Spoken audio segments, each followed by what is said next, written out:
Keep yourself in the loop of everything football on the Golden State Media Concepts Football Podcast. The latest news on and off the field, be it college football, Big Ten, SEC, Big 12, Pac-12, ACC to the NFL. We've got you covered. Listen to the Golden State Media Concepts Football Podcast.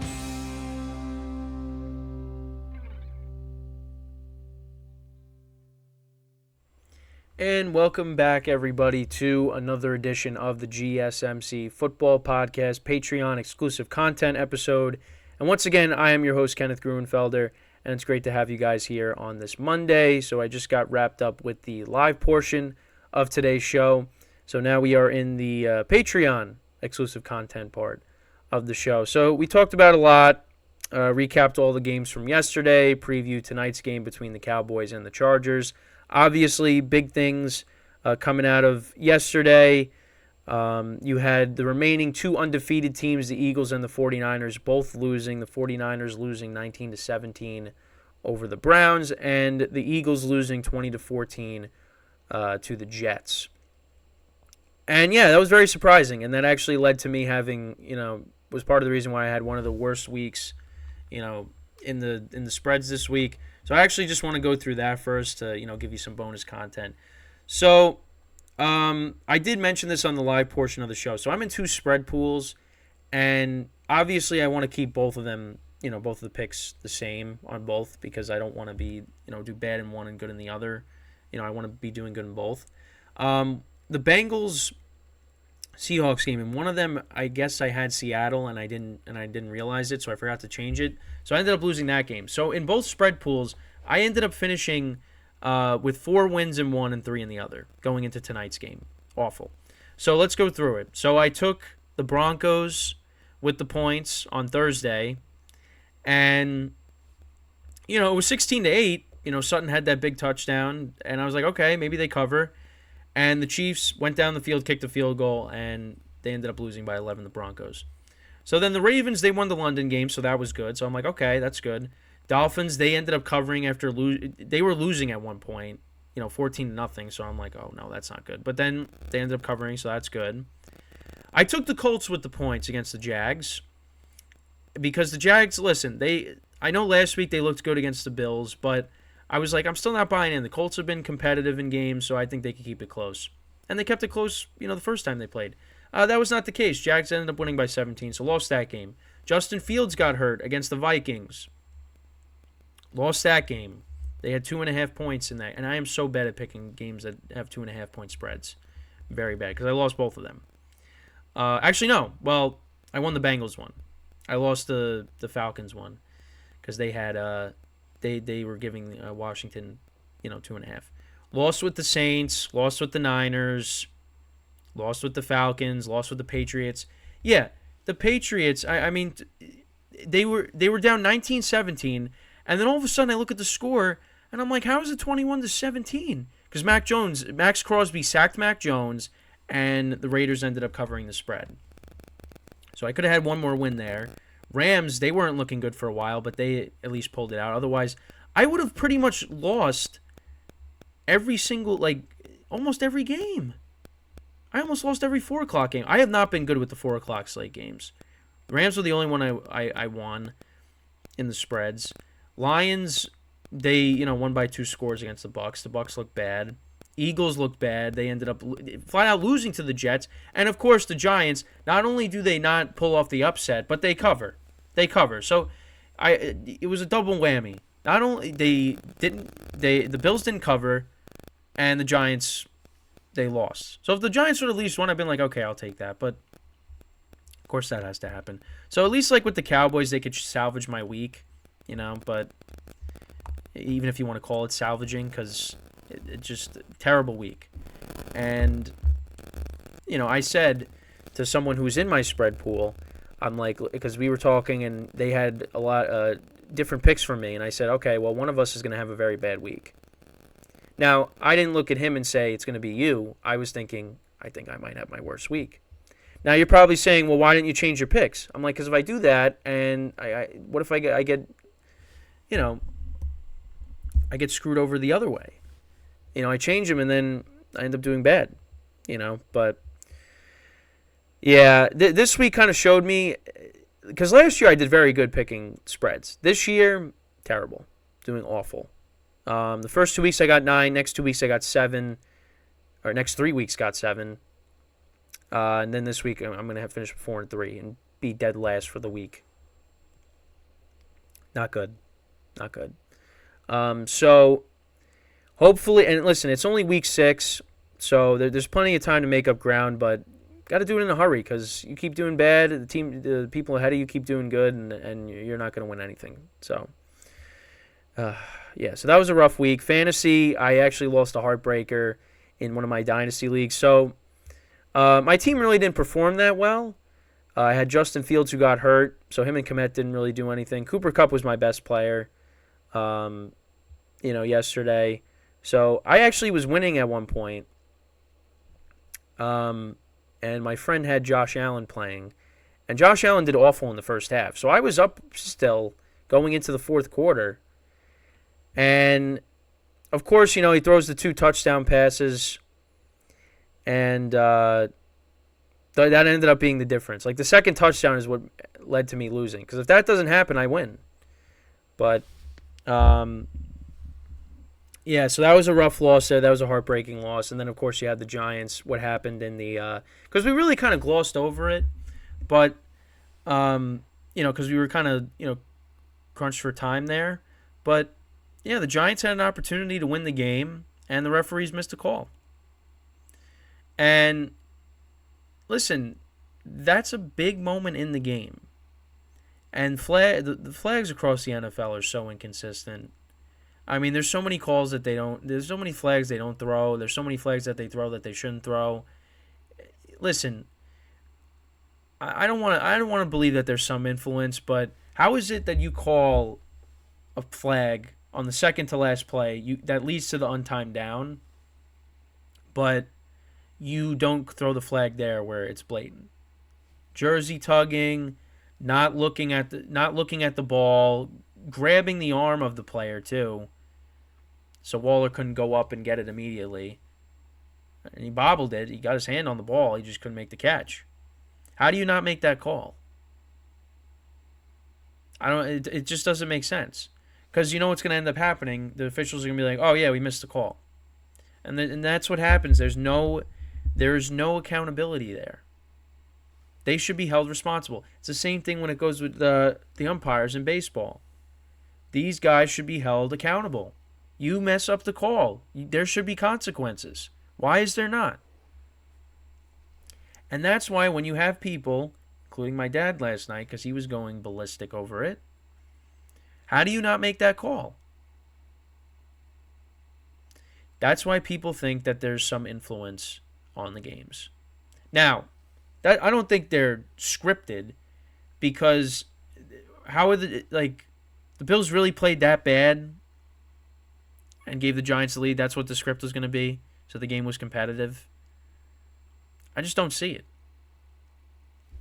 But I think when the officials are throwing penalty flags, or they don't throw them, they have impacts the game. And that Giants should have had the opportunity to run another play. Now, would they have gotten it? I don't know. We'll never know. But like I said in the live portion of the show, I think the real reason why they didn't win this game is because their offense only put up 9 points. They really just could not get anything going. And even if they did, field goals is the best they could do.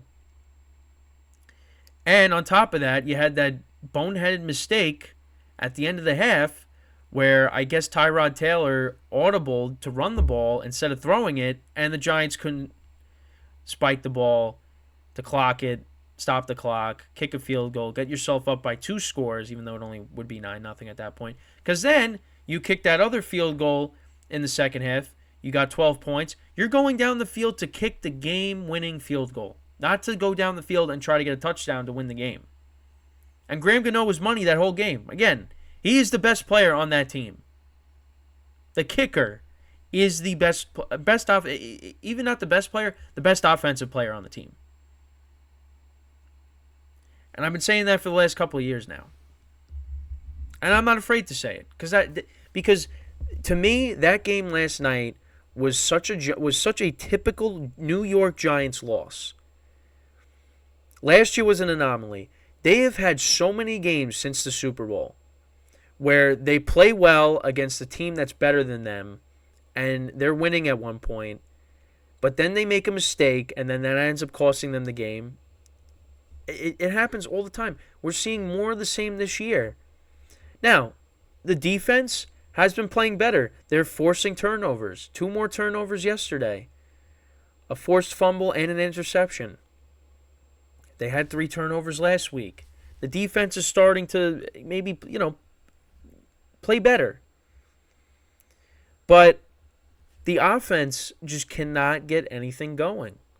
And the scary part is Tyrod Taylor played, other than the second half against Daniel Jones, or against the Cardinals for Daniel Jones, Tyrod Taylor played a better game than Daniel Jones has played all year.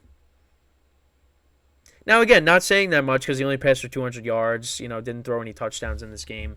But it's concerning.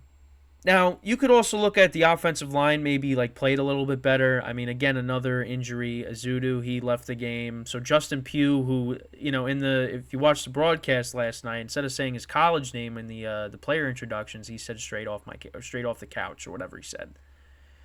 So Justin Pugh had to move over from guard to tackle. And, the Giants, they protected. The protection was better. But also it's because Tyrod Taylor was able to get rid of the ball quickly. And Saquon Barkley had a couple of big runs in this game. In the first half, he really wasn't doing anything, but then he started to get going, and he finished with 93 yards on the ground. So it was respectable. But again, this offense is just not good. Not good. And now they're 1-5. So, and I don't think Daniel Jones is the answer at quarterback. I just think, and I don't like saying it because I want to see him succeed, but I just think he's not the long-term answer at quarterback. I don't believe he is. And even with the competent offensive line, I just don't think he's somebody that's going to propel the Giants to where they need to be. I just don't see it. He's got talent, but I don't think it's with this team. So, but yeah, so that Sunday night game, I mean, listen, Giants ended up winning that game. I mean, think about, my predictions are bad already. That would have really just was the dagger right there. Because if the Bills would have lost there, it's like, I don't know anything. After this week, I don't know anything. I really don't. Because you had the Eagles losing, you had the 49ers losing. Listen, the 49ers loss is huge because now people are going to look at Brock Purdy and say, well, see, this is why. Well, some people are going to look at him and say, this is why we said he's a system quarterback. Yeah, that wasn't good. That was not good. Now, I gave credit to the Browns defense because the Browns defense is a very good defense. They kept the Browns in the game. And, this is without Deshaun Watson, so that's huge. So really, the Browns kind of have a similar problem to, like the Jets. Good defense, very good defense, but quarterback problem. And that's what's going to hold them back. But getting a win against the 49ers, who look like the above and beyond the best team in football, it's unbelievable. So, yeah. The Eagles, Jalen Hurts, those first 2 touchdown drives were good, and then, the next, 7 drives they had, they did not do anything with the football.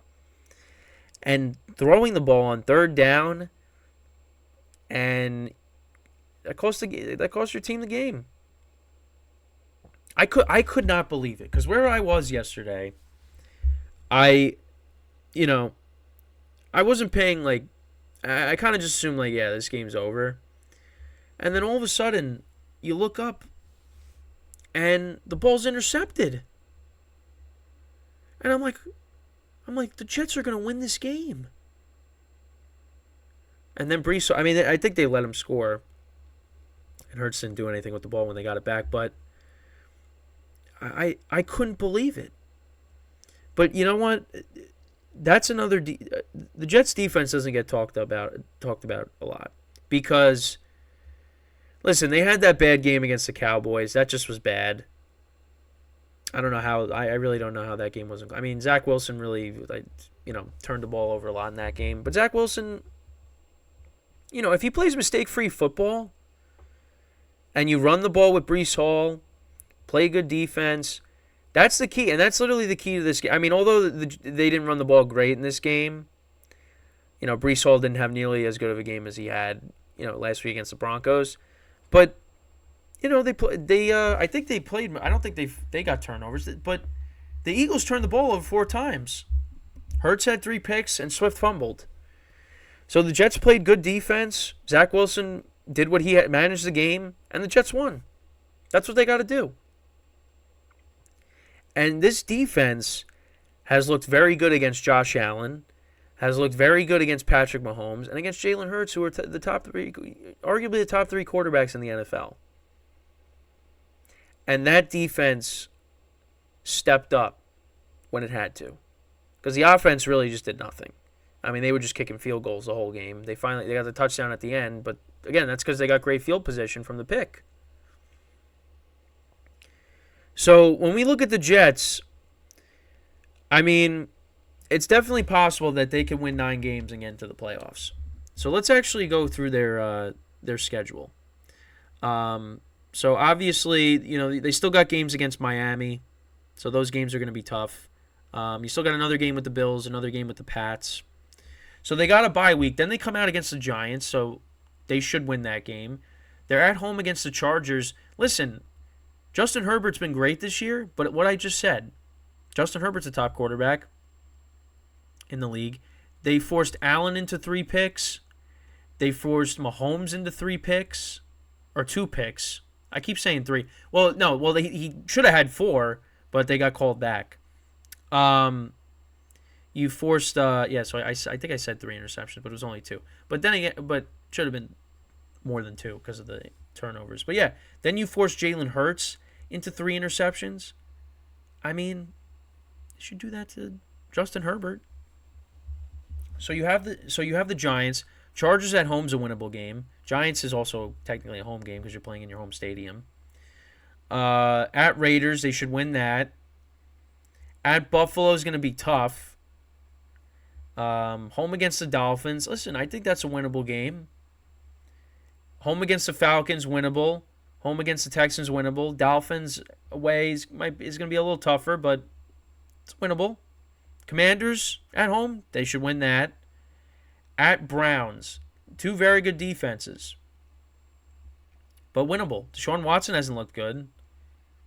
And then at Patriots, which they for some reason have so many problems with the Patriots, but they could win that game. So you know what? I think the Jets have a chance. I think they do. Because if the defense keeps playing like this and Zach Wilson just manages the game, doesn't turn the ball over,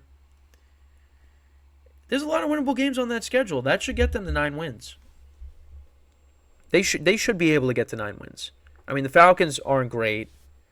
Texans, well, I kind of just discounted them because C.J. Stroud's been playing very well. But Jets defense, they should, I mean, if the Jets defense plays like that from here on out, which is going to be tough because it's a long season, I mean, they're going to be in it every game. And the crazy thing is, and this is why I was like, yeah, they really got no shot now, it's because their top 2 corners were out. Sauce Gardner, out. DJ Reed, out.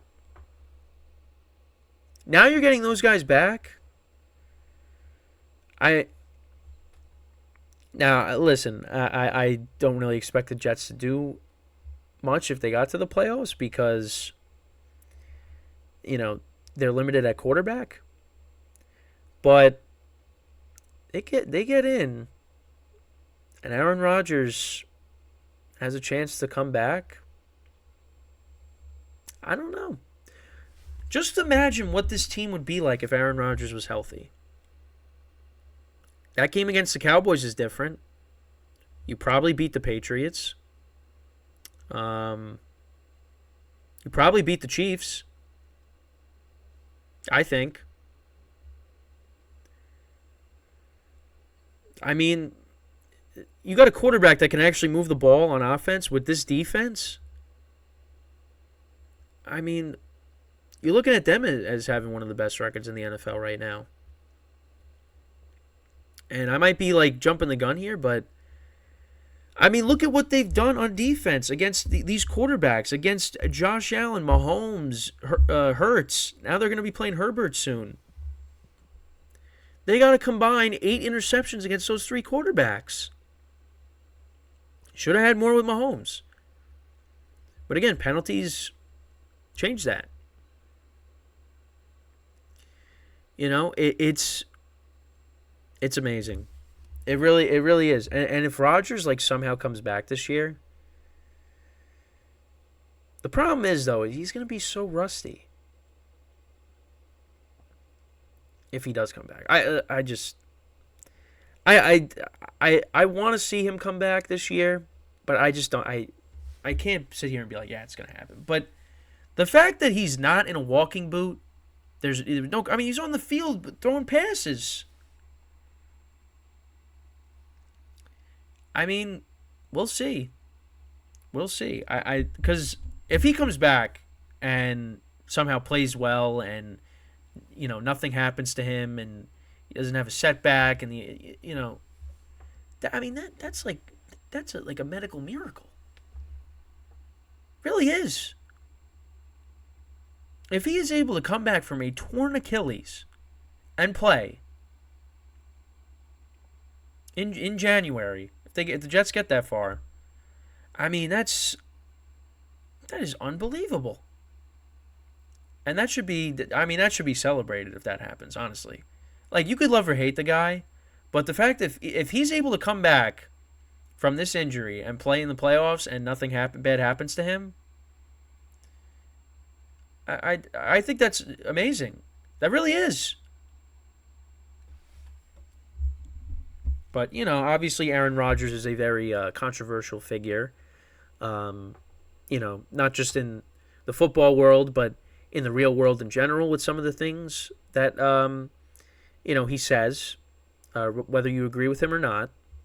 And I'll leave it at that because I don't want to get into that topic. But, if you know what I'm talking about, you know what I'm talking about. And believe me, you could look up on YouTube or whatever what I'm talking about. And just look up, any of the Pat McAfee segments, wherever he's been, whatever he has said, it's a lot of it's all documented. So you can go check it out. So I'm not bringing up specific things when it comes to that. But, listen, I think it would be. I really think it would be incredible if he was able to come back and play. And if the Jets make the playoffs, there is a very good possibility. Well, there is a better possibility of it happening that he comes back this year. But we shall see. But yeah, the slate really wasn't that good this week. Next Sunday night we got a great game.